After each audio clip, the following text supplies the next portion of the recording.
वालेकुम जी। आप का फ्रेंड नबील अंजम। मैं पिछली वीडियो के अंदर बात की थी आला हज़रत फाज़िल बरेलवी की लाइफ पर, तो कब पैदा हुए, उनकी क्या कोई कारनामे थे। तो मज़ीद डिस्कस करते हैं फाज़िल बरेलवी की ज़ात पे। तो इमाम तो इमाम ही है, उनकी शान मेरे जैसा नाक़स बंदा क्या बयान कर सकता है। उन्होंने खुद कहा था कि अहमद रज़ा वो शहद की मक्खी है जिसके ना डंक का जवाब है, जिसके ना शहद का जवाब है।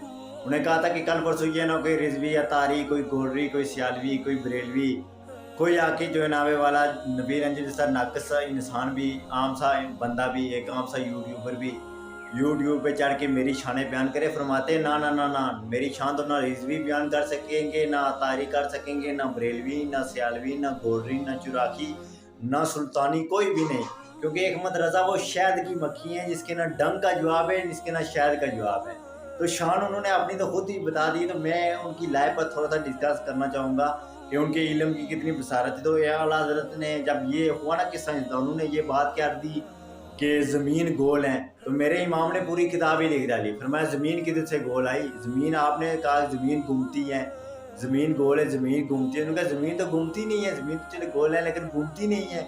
आपने पूरी किताब लिख दी, बाकायदा कुरान की आपने आयतें लिखी, हदीस मुबारक लिखी। आज देखिए रब ने तो ये पहाड़ किस लिए बनाए हैं। रब ने जो पहाड़ बनाया है, ये पहाड़ों को मेखें बना दिया है। क्योंकि जब मेघ किसी चीज़ के साथ एडजस्ट हो जाती है तो वो अगले वाली चीज़ को हिलने नहीं देती है। आप कहते हैं ज़मीन हिल रही है, ज़मीन घूम रही है। तो इमाम ने तो पूरी किताब ही लिख दी। यहाँ से पता चला कि इमाम अहमद रज़ा सिर्फ आम शख्सियत नहीं थे, बल्कि आप एक साइंसदान की भी कह सकते हैं। और आपने अलजबरा के अंदर, मैथमेटिक्स के अंदर आपको जो ये अर्थमेटिक मीन होता है, आपको अर्थमेटिक मीन पर भी अबूर हासिल था, यानी कि ये था। उसके अलावा इल्मी एतबार से देखा जाए तो आपको 105 अलूम आते थे। अंदाज़ा लगाएं कि 105 ज़ुबानों पर आपको गिरफ्त हासिल थी। फतवाए रिजविया पढ़ के देखें तो वहाँ पर ये बात है कि जो आदमी जिस ज़ुबान के अंदर सवाल पूछता, आप उसका जवाब उसके अंदर देते। कोई हिंदी के अंदर पूछता हिंदी में जवाब देते, कोई अरबी के अंदर पूछता अरबी के अंदर देते, कोई बलोची के अंदर पूछता बलोची में ज़बान देते, कोई सिंधी में पूछता तो सिंधी ज़बान में जवाब देते। अंदाज़ा लगा सकते कि रब ने मेरे इमाम को इतना ही बसीरत और इतनी अक्ल और इतना इल्म दिया है कि मेरे इमाम की ने सिर्फ फतवाए रिजविया जो लिखा है उसके पेज जो है 24,000 से अबो है, और 40 जिल्दें हैं फतवाए रिजविया की। आप ये बिलीव करके देखें। और 1000 से ऊपर कुतुब लिखी, और जो नाते लिखी खताए के बख्शिश, उसकी तो एक मुस्तफ़ा जन रहमत के मुकाबले में क़यामत तक कोई लिख नहीं सकता है। सबसे ओला वाला हमारा नबी के बारे में लिख सकता है। उसके अलावा जो नाते और लिखी आपने, करूँ तेरे नाम पे जहाँ फिदा, इस ये इस वो इस ये जो शेर पे कोई जो है ना क़यामत तक कोई नहीं लिख सकता है। उसके लिए जो आपने लिखी कि वो सुबह लाल हज़ार खिलते, इस पर कोई नहीं भी इस मुकाबले में नहीं लिख सकता। ज़मीं और ज़बां तुम्हारे लिए, चुनी और चुना तुम्हारे लिए, मकी और मकान तुम्हारे लिए। तो ये ऐसे ऐसे कलाम लिखे हैं रसूलुल्लाह की शान में कि जिसका आप अंदाज़ा नहीं लगा सकते। सबसे ओला वाला हमारा नबी, लुत्फ़ उनका आम हो जाएगा, शाद हर एक नाकाम हो जाएगा। उसके अलावा इमाम ने जो और कलाम जो लिखे कि उन्होंने कहा था कि सरवर कहूँ, मालिक कहूँ कि मौला कहूँ तुझे।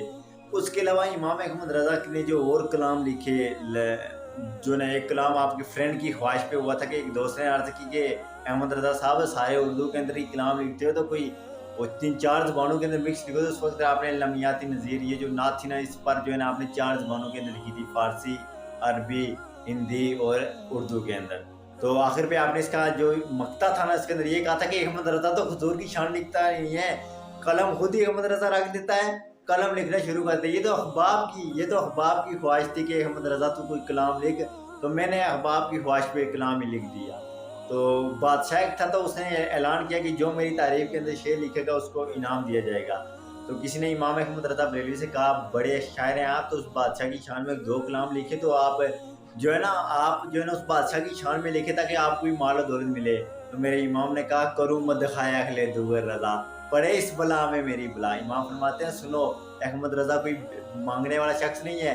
अहमद रज़ा उन मौलवियों की तरह नहीं है जो हुकूमत आई उनके पाँव चाटने शुरू कर दिए। अहमद रज़ा वो नहीं है जनाब वाला, अगर मौलवी किसी हुकूमत या किसी बादशाह के खिलाफ बात भी कर ली, जब बादशाह मिले तो जनाब वाला अस्सलाम वालेकुम, ये वो करते हैं। अहमद रज़ा पड़े इस बला में मेरी बला, अहमद रज़ा को जाए जो जिधर बाढ़ में जाता है जाए। अहमद रज़ा अगर गीत गाएगा तो अपने करीम के गीत गाएगा, अपने गफूर के गीत गाएगा, और उसके अलावा अहमद रज़ा किसी के गीत गाता ही नहीं है। वो वाकई मेरे इमाम ने गीत ही रसूलुल्लाह के गाए, गीत ही गौसे आज़म के गाए।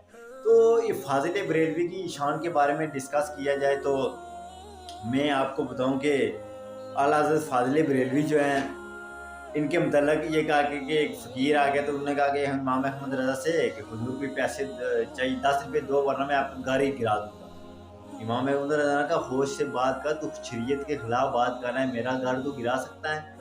एक माँ ने कहा बेटे फ़कीर है ना लड़। उन्होंने कहा, माँ ने कहा कि बेटा कुछ कर दे जा। आपने कहा माँ खिलाफ शरीयत की बात कर रहा है, शरीयत के खिलाफ बात तो मैं मान नहीं सकता हूँ। अचानक फ़कीर चला गया, आपका बेटा जो नीचे से गिर गया। बेटा जब नीचे से गिर गया तो माँ ने कहा देखा ना, तो आप दौड़ते दौड़ते जब बेटे के पास गए तो आपका बेटा बिल्कुल सलामत।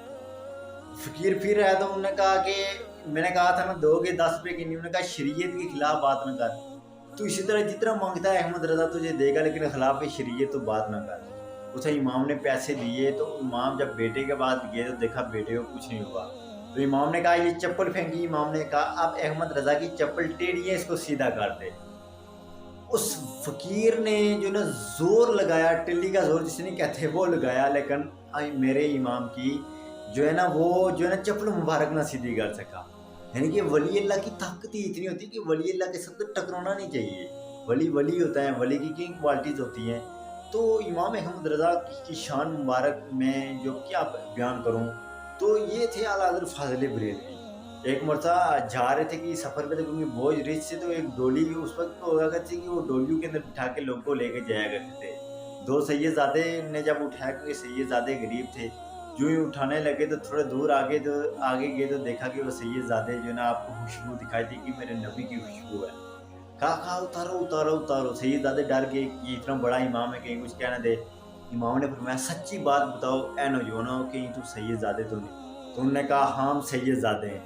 उन्होंने हाथ जोड़े और माफ़ी पकड़ी। उन्होंने कहा हुजूर क़यामत वाले दिन ये कहेंगे कि मेरी औलाद से तू जनाबे वाला खुद पक्की के ऊपर बैठा रहा है और डोली पर बैठा रहा है, और मेरी औलाद से जो है ना वो इनके कंधों पे सवार होकर जा रहा था। फरमाते हैं मुझे माफ़ कर दो। उन्होंने कहा जी हुजूर कोई बात नहीं, क्या हुआ, आपने पैसे भी दिए। फरमाया अब तुम दोनों बैठो, मैं अहमद रज़ा तुमको उठा के ले जाऊंगा। यानी कि इतना सैयदज़ादों से प्यार था, तो इसलिए कहा था कि तेरी नस्ल पाक में है बच्चा बच्चा नूर का, तू है आयन नूर का, तेरा सब घराना नूर का। तो सैयदज़ादों से प्यार तो मेरे इमाम से कोई पूछे। और कहा था कि तुझसे दर से सग सग से निस्बत मेरी भी गर्दन में है दौर का डोरा तेरा। और कहा था सितम कर गो वहाबी और आपसी, जो तेरे फैज़ को ना माने या गौस, और वो क्या जनेगा फजले गर हिंद में भी मौजूद है तेरा फैज़ या गौस। फरमाते हिंद में भी मौजूद है, और वो क्या जनेगा फजल मुर्तज़ा को, जो तेरे फजल का जय है या गौस। इमाम फरमाते हैं कि हिंदुस्तान के अंदर भी गौस पाक का फैज़ मौजूद है, गर हिंद में भी मौजूद है तेरा फैज़ या गौस, और वो क्या जानेगा फजल मुर्तज़ा को। फरमाते हैं मौला अली तक लोग पहुँचने की बातें करते हैं, हम मौला अली तक बात पहुँच गए जी, हम मौला अली को मानते हैं। फरमाते हैं गौसे आज़म से तो रखते हो बुज़, गौसे आज़म को मानते नहीं हो और बातें करते हो मौला अली तक पहुँचने की, और वो क्या जानेगा फजल मुर्तज़ा को, जो तेरे फजल का जहल है या गौस।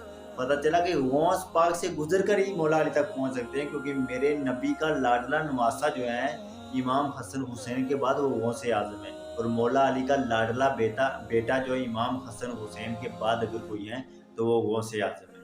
तो ये थे फाजिल बरेलवी की, यानी कि किस तरह गौस पाक की शान में कलाम लिखे, गौस पाक के बारे में लिखा। तो आइए मैं नेक्स्ट जो है ना उनके अशार पर थोड़ी, जो लोगों ने ये बातें की कि अहमद रज़ा के शेर ऐसे हैं वैसे, उन पर थोड़ी डिस्कस करूँगा। तो आइए नेक्स्ट वीडियो के अंदर हम वो मूव करें।